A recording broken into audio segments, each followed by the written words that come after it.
Hey guys, welcome back to my channel topper study circle. आज की video में मैं आपको कुछ इडियम्स एंड फ्रेजेस सिखाने वाला हूं जो बहुत ही ज्यादा डेली यूज में यूज होते हैं। यस गाइस, ये वीडियो आपके कॉन्फिडेंस लेवल को बूस्ट कर देगी। अपनी इंग्लिश को इंप्रेसिव बनाना है तो ये वीडियो एंड तक जरूर देखना, क्योंकि ये वीडियो देखने के बाद आपका टाइम बिल्कुल भी बर्बाद नहीं होने वाला है। रिग्रेट फील बिल्कुल भी नहीं करेंगे, जबकि आप थैंक यू और बोलोगे। तो चलिए वीडियो शुरू करते हैं बिना देरी के। वीडियो शुरू करने से पहले एक छोटी सी रिक्वेस्ट है, अगर आप हमारे चैनल पर पहली बार आए हैं तो प्लीज सब्सक्राइब कर लीजिए और बेल आइकन जरूर दबा लें, नोटिफिकेशन बेल ऑन कर लें, ताकि जब भी नई वीडियो मैं अपलोड आपको उसका नोटिफिकेशन सबसे पहले मिले। चलिए वीडियो शुरू करते हैं। Can't stand.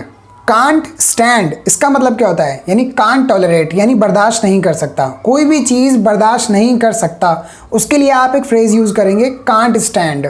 जैसे एग्जांपल देखिए, मैं धीमा ट्रैफिक बर्दाश्त नहीं कर सकता। I can't stand the slow moving traffic. I can't stand the slow moving traffic. जैसे एक और एग्जांपल देख सकते हैं, मैं इतनी तेज आवाज बर्दाश्त नहीं कर सकता।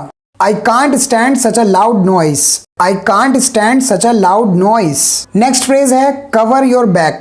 Cover your back. जैसे कि सुन के ही पता चल रहा है कि बैक को कवर करने की बात चल रही है। इसका मतलब क्या? अपने आप को बचाओ, यानी सावधान रहना, यानी सुरक्षित रखना अपने आप। Cover your back means play it safe, यानी कोई भी काम करो उसे सेफ्टी के साथ करो। Play it safe इसका इंग्लिश मीनिंग है। एग्जाम्पल देखिए, सुरक्षित रहने के लिए सब कुछ लिखित में लो। सुरक्षित रहने के लिए सब कुछ लिखित में लो। Cover your back by getting everything in writing. Cover your back by getting everything in writing. परिंदे सिर्फ दाना चुनने के बारे में ही परवाह नहीं करते, वो अपने आप को सुरक्षित करने के बारे में भी परवाह करते हैं। The birds don't care only about picking the grains. They also care about covering their back. They also care about covering their back. Next phrase है catch a cold. Catch a cold यानी सर्दी लगना। Means हम कह सकते हैं become infected with a cold. Cold से infected हो गए, यानी कि ठंड लग गई, हमें सर्दी लग गई, तो हम कहेंगे कैच अ कोल्ड। एग्जाम्पल देखिए, बटन बंद कर लो वरना सर्दी लग जाएगी। Button up or else you will catch a cold. Button up or else you will catch a cold. Button बंद कर लो के लिए हम बटन अप का यूज करेंगे, ठीक है, बटन अप। और वरना के लिए हम यूज करते हैं और एल्स, ठीक है। याद रखना है, कभी भी कहीं पे भी अगर वरना यूज करना है आपको, वरना, तो आप यूज करेंगे और एल्स। और सर्दी लग जाएगी, ये फ्यूचर टेंस है, you will catch a cold, ठीक है। एक एग्जांपल और देख लो, अगर बाहर बारिश में रहोगे तो ठंड लग जाएगी। If you stay out in the rain you will catch a cold. If you will stay out in the rain, stay out मतलब बाहर रहना, ठीक है, in the rain you will catch a cold. Next है clear cut. Clear cut मतलब स्पष्ट बिल्कुल। अक्सर डेली लाइफ में हम इसका बहुत ज्यादा यूज करते हैं ना। जैसे सामने वाला कुछ बोल रहा है, उसकी बात समझ नहीं आ रही है, तो हम बोलते हैं ना क्लियर कट बोल, या फिर मैं क्लियर कट बोल रहा हूँ, एकदम साफ साफ स्पष्ट बिल्कुल। तो इसको तो बिल्कुल इजीली समझा जा सकता है। फिर भी एग्जाम्पल ले लेते हैं। इस प्रश्न का कोई स्पष्ट उत्तर नहीं है। इस प्रश्न का कोई स्पष्ट उत्तर नहीं है। कैसे बोलेंगे? There is no clear cut answer to this question. There is no clear cut answer to this question. एक और एग्जाम्पल देखेंगे, हमेशा सही और गलत के बीच एक स्पष्ट अंतर नहीं होता है। There is not always a clear cut distinction between right and wrong. There is not always a clear cut distinction between right and wrong. Okay, next है all in all. All in all इसका मतलब क्या होता है? कुल मिलाकर, यानी सब मिलाकर। इसकी जगह पे हम कई और वर्ड यूज कर सकते हैं, जैसे ओवरऑल, है ना, जनरली, या इन टोटलिटी, या ऑल टुगेदर। ये भी वर्ड यूज कर सकते हो ऑल इन ऑल की जगह पर, कुल मिलाकर, ठीक है। तो ये भी बहुत आसान है समझना। एक एग्जाम्पल लेंगे तो बिल्कुल क्लियर हो जाएगा। देखो एग्जाम्पल है, कुल मिलाकर मीटिंग उम्मीद से बेहतर हुई। मतलब जैसा सोचा था उससे भी बेहतर हुई मीटिंग। कुल मिलाकर ऐसा हुआ कि मीटिंग बहुत बेहतर हुई। All in all meeting went better than expected. All in all meeting went better than expected. एक एग्जाम्पल और देख लो, कुल मिलाकर मुझे लगता है कि यह बहुत सफल सम्मेलन रहा है। All in all, I think it has been a very successful conference. All in all, I think it has been a very successful conference. आइए नेक्स्ट वाला देखते हैं, बहुत इंपॉर्टेंट है। At the drop of a hat. At the drop of a hat. इसका क्या मतलब है? इसका मतलब होता है तुरंत, या फिर एकदम से, या बिना किसी हिचकिचाहट के। At the drop of a hat यानी तुरंत। इसके लिए हम और भी इंग्लिश वर्ड यूज कर सकते हैं। इसकी जगह पर इसको रिप्लेस करने वाले जो वर्ड है वो मैं बताता हूँ। इमीडिएटली भी बोल सकते हो, इंस्टेंटली भी बोल सकते हो, एट वंस भी कह सकते हो, सडनली भी कह सकते हो, विदाउट एनी हेजिटेशन भी कह सकते हो। ये भी इसकी जगह यूज हो सकते हैं। अब एग्जाम्पल देखेंगे तो बिल्कुल क्लियर हो जाएगा इसको यूज कैसे करना है। वो देखिए, आप ऐसे एकदम से इस्तीफा नहीं दे सकते।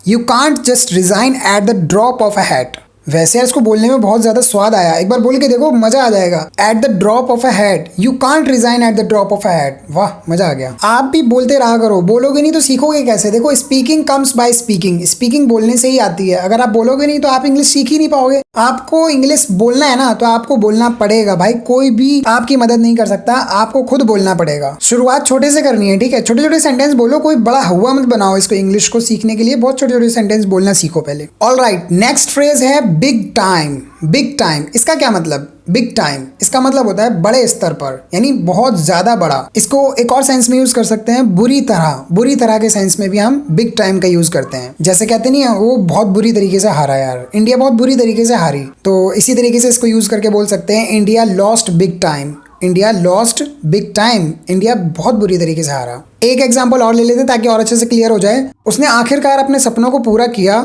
और बहुत कुछ हासिल किया। इस सेंटेंस को भी हम इसी बिग टाइम से बनाने की कोशिश करते हैं। He has finally fulfilled his dreams and hit the big time.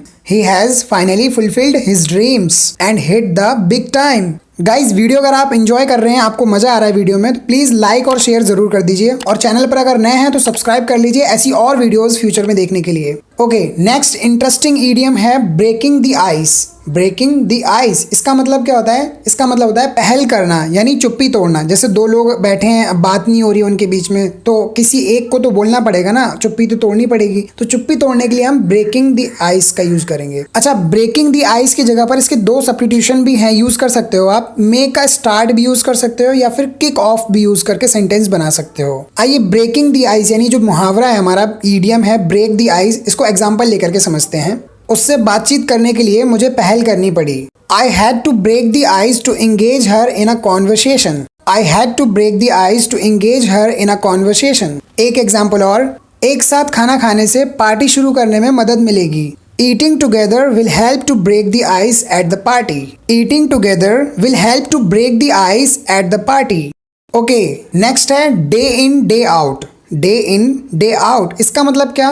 इसका मतलब होता है दिन रात, या प्रतिदिन भी बोल सकते हो या लगातार भी बोल सकते हो। ये तीनों एक्सप्रेशन के लिए हम इसी फ्रेज का यूज करेंगे, डे इन डे आउट। इसकी जगह पर आप कुछ सब्स्टिट्यूशन भी यूज कर सकते हो, जैसे रेगुलरली का मतलब यही होता है, डे एंड नाइट का भी यही मतलब होता है, और एवरी डे का मतलब यही होता है। तो हम एडवांस इंग्लिश सीख रहे हैं, तो डे इन डे आउट का यूज करके अपनी इंग्लिश को इंप्रेसिव बनाएंगे। चलिए बनाते हैं। एग्जाम्पल देखिए, मैं हर रोज कॉफी पीती थी। हर रोज कॉफी पीती थी यानी हर रोज, यानी प्रतिदिन की बात चल रही है, तो हम यहाँ पर डे इन डे आउट का यूज कर सकते हैं। जैसे I use to drink coffee day in day out. I use to drink coffee day in day out. एक एग्जाम्पल और देखिए, उसकी परीक्षाएं निकट हैं इसलिए वह दिन रात पढ़ाई कर रहा है। His exams are near, so he is studying day in and day out. His exams are near, so he is studying day in and day out.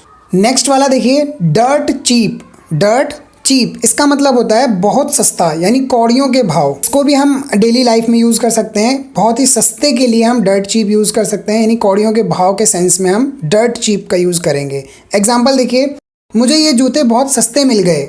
I got these shoes dirt cheap. I got these shoes dirt cheap. एक example और देखिए, चोर बाजार में सारा सामान कौड़ियों के भाव मिलता है। All the goods are available dirt cheap in the chor बाजार।